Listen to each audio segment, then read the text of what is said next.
Welcome to 21st Sports Recap and Reaction for the Seattle Seahawks versus the Green Bay Packers in their Week 2 matchup on Sunday Night Football, September 20th, 2015. We're going to go over every possession and the stats and give a breakdown. Let's start off with the first possession of the game.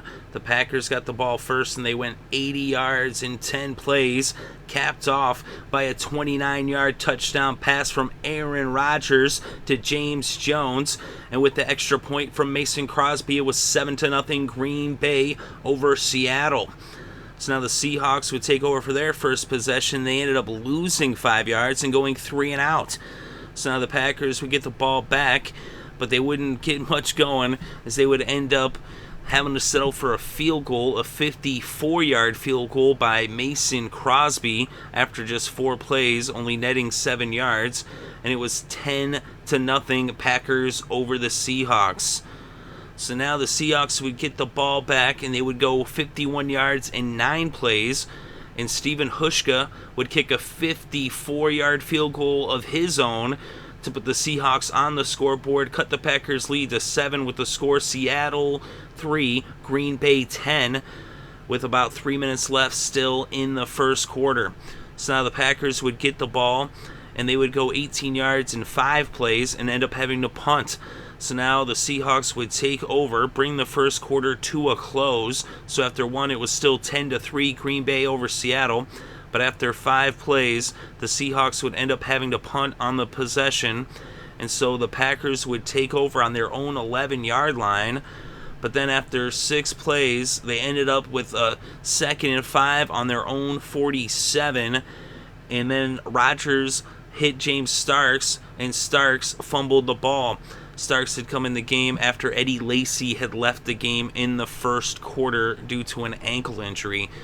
So after 6 plays and 36 yards, they fumbled the ball, which enabled the Seahawks to take over, but they did not get too far. After 5 plays and only netting 2 yards, they would end up having to punt the ball back to the Packers, who after 22 yards and 6 plays punted it back to Seattle. And then Seattle would punt it right back after 18 yards and 4 plays, as these two teams were just punting back and forth, as there was a lot of strong defensive play early on in this game. But at this point, the Packers would take over on their own 20-yard line, go 79 yards in 6 plays, and Mason Crosby, with just 2 seconds left before halftime, hit an 18-yard field goal as the Packers weren't able to get in the end zone, but they came away with 3 to extend their lead to 10 with the score Green Bay 13, Seattle 3, heading into the locker rooms at halftime.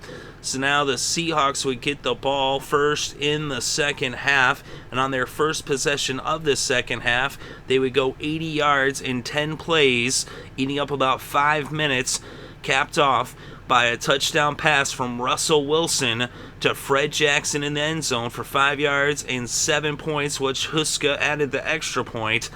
And so now it was a 3-point game with the score Green Bay 13, Seattle 10.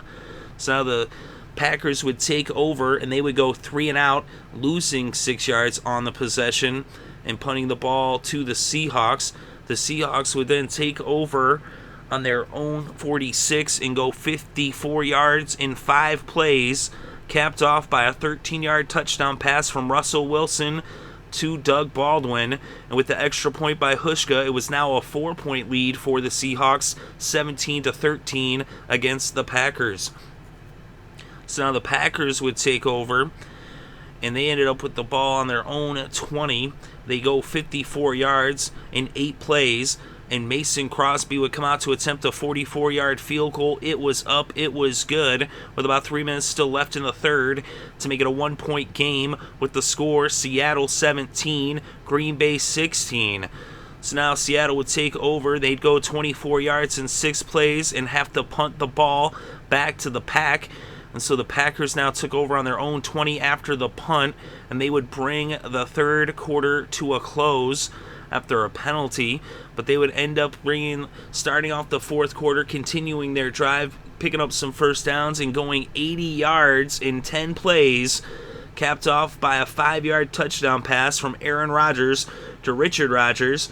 So Rodgers to Rodgers, and then they went for the 2-point conversion, and Rodgers found Rodgers once again as they were successful with the 2-point conversion, which would put 8 points on the scoreboard total for this trip to the end zone, and it was now a 7-point lead for the Packers with the score Green Bay 24, Seattle 17. So now the Seahawks would take over on their own 18-yard line. And after 24 yards and 5 plays, it was 1st and 10 on the 37, and they would end up with an interception. Jerron Elliott picked off Russell Wilson, and now the Packers had the ball back on the Seattle 37. And they would go 34 yards and 9 plays, eating up about 5 minutes of clock.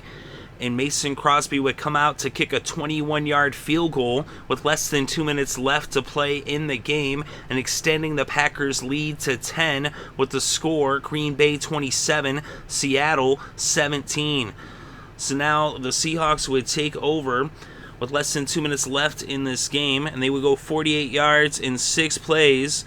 But on 2nd and 10 from the Green Bay 43, Russell Wilson hit Fred Jackson for an 11-yard pass, and he coughed it up. He fumbled the ball. Elliott came up with it, and that would bring the game to a close moments later, as all that was left to do was for Aaron Rodgers to take a knee in the victory formation, as Rodgers was perfect down the stretch in the fourth quarter, going 9 for 9 for 91 yards.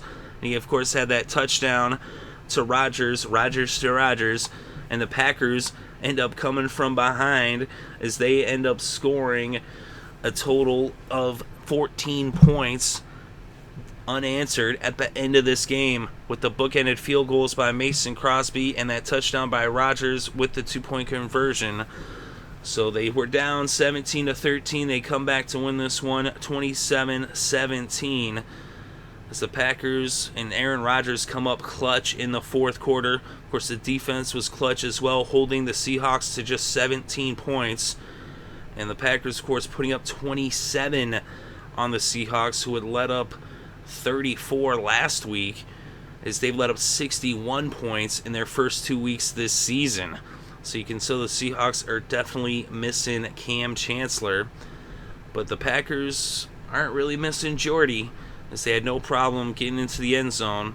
As you saw Aaron Rodgers with 2 touchdowns, as he was 25 for 33, 249 passing yards in this game. Russell Wilson 19 for 30, 206 passing yards, 2 touchdowns and an interception. Wilson also had 78 yards on the ground off of 10 carries, as he was the leading rusher for the Seahawks. Beast Mode only had 15 carries for 41 yards. He also had 3 receptions for 21 receiving yards. And for the Packers, Eddie Lacy went down in that first quarter.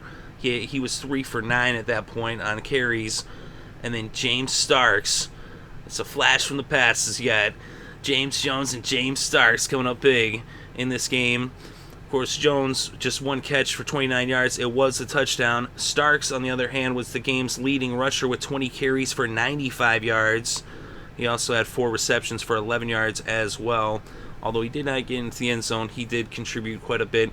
And Aaron Rodgers had 23 yards on the ground to go along with his 249 passing yards, as he ended up running the ball 6 times in this game. Randall Cobb was the game's leading receiver with 8 receptions for 116 yards. Doug Baldwin was the leading receiver for the Seahawks with 7 receptions for 92 yards and a touchdown. The next leading receiver on Seattle was their tight end Luke Wilson, who had 2 receptions for 36 yards.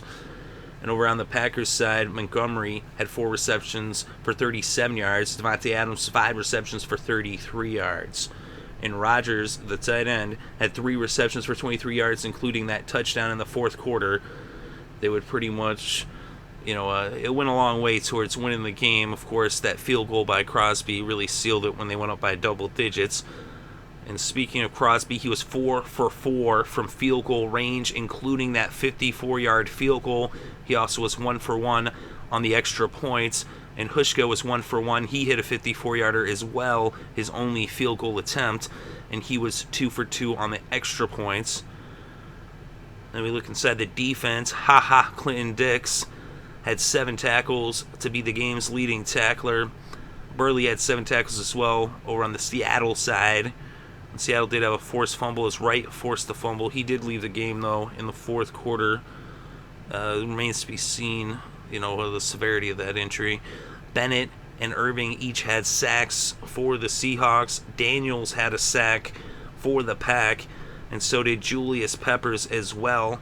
Of course, Elliott, he had that interception and that fumble recovery as he came up big in this game. We look at the team stats. Both teams had 21 first downs, and on third down, the Seahawks were 3 for 9 on third downs, converting 33%. The Packers 4 for 11, converting 36%. So this was actually a pretty closely contested defensive battle. Even at one point, the tensions were running high, and somewhat of a fight broke out. It ended up with offsetting penalties and a player being ejected. Whenever these two teams get together, it is fiercely contested. And like I said, they were really going at it. It was very physical, hard fought on both sides, but the Packers were really dominant in the trenches on the offensive and defensive lines in this game. And that really is what won it for them, is that excellent play up front on both sides of the ball. Total net yards, the Packers had 361, the Seahawks 324. Net rushing yards, 127 for the Pack, 119 for the Seahawks. And through the air, 234 net passing yards for the Packers, 205 for the Seahawks. As both quarterbacks were sacked twice, Rodgers was dropped for a loss of 15 combined between the two sacks. Russell Wilson only lost 1 yard in the 2 times he was sacked. And then we look at the red zone.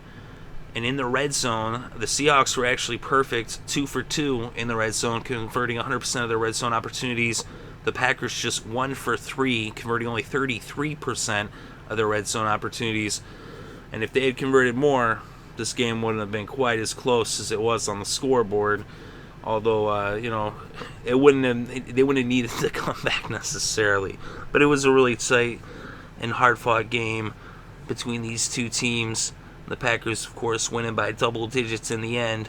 But they did, trail by 3 late in the third. And then, the field goal by Crosby and then the 10 points scored in the fourth is what made the difference in the game. Of course, time of possession was in favor of the Packers, 33 minutes and 18 seconds versus 26 minutes and 42 seconds for the Seahawks. And this always is an instant classic. It came down to the wire, came down to the end, came down to the fourth quarter, and Aaron Rodgers comes up clutch with that fourth quarter comeback as the Packers win this one in Lambeau Field. And this is one, I said, I might watch this one back a second time. I definitely would recommend going and checking out the highlights. You can always check those out over on NFL.com as the official source, and always the best place really to get the official information, in my opinion anyway. You can't go wrong when you go right to the source. But I thought it was a pretty good game overall. The Seahawks, though, they had struggles running the ball. I mean, Wilson was able to run the ball coming out the pocket and everything, but Lynch really didn't put up too much. Only 41 yards for beast mode. They said, they were struggling too on defense.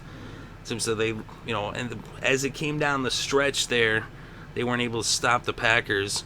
Although they were holding them pretty much for the most part, but they let up a lot of yards on the ground. And you could tell that they were definitely missing Cam Chancellor. And you look at the scoreboard, they said they let up 27 points, let up 34 the week before.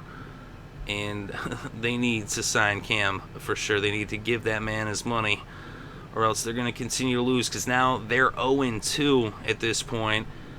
And in the history of the playoffs, only 12% of teams that started 0-2 were able to bounce back and make the playoffs, whereas 63% of teams that started 2-0 went on to make the playoffs.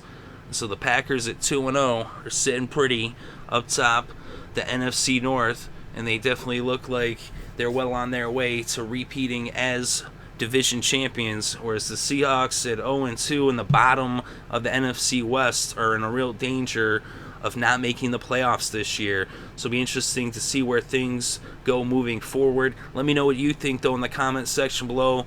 Always interested to hear your insight and what you can add to this conversation, because definitely there are things that I would love to hear from all of you out there listening. So let me know what you think, whether you agree or disagree. Either way, thank you very much for listening. It is greatly appreciated. I hope you're having a good day and had a great weekend and enjoyed all the sports.